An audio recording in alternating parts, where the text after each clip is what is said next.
এই মুহূর্তে সব করতে বড় খবর, ভাই আপনারা জানেন সামনে 26শে বিধানসভা ভোট, সেই নিয়ে কিন্তু এখন বাংলায় তোলপাড় চলছে। আপনারা জানেন এখন সোশ্যাল মিডিয়ায় আনাচে কানাচে অলি গলিতে আমরা দেখতে পাচ্ছি একটাই নাম, নওশাদ সিদ্দিকীকে বাংলার মানুষ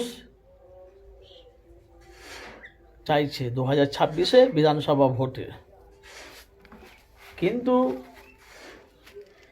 যে আপনারা দেখছেন যে ওনার চাচা ইব্রাহিম সিদ্দিকী চাচাজান বলছে, ওনার চাচা বলছে যদি বামফ্রন্ট, সিপিএম, কংগ্রেস আরও সব নতুন নতুন দলগুলো করেছে, হুমায়ুন একটা নতুন দল বার করেছে, এরা যদি দলগুলো করে বলছে তাহলে এরা বাংলা থেকে মুছে যাবে।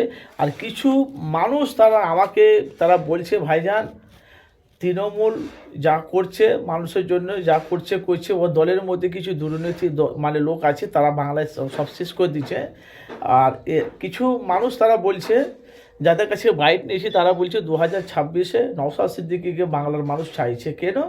তার ব্যবহার, তার কর্ম, তার কাজকর্ম দেখে মানুষের পাশে দাঁড়াচ্ছে। সেই এই জন্য 2026-এ বেশিরভাগ আইএসএফের চেয়ারম্যান নওশাদ সিদ্দিকীকে বাংলার মানুষ চাইছে। সে ভিডিও কিন্তু আমার চ্যানেলে আমি পোস্ট করেছি, আপনারা গিয়ে দেখবেন। তাদের মূল্যবান মতামত জানে, তারা সিধে তারা বলছে আমরা মমতা চাই না, আমরা একে চাইছি। কি বলছে?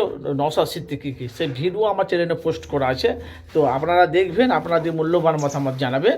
আর আপনারা জানেন যে সামনে বিধানসভা ভোট, একটা মানুষের একটা ক্ষোভ, একটা উত্তপ্ত।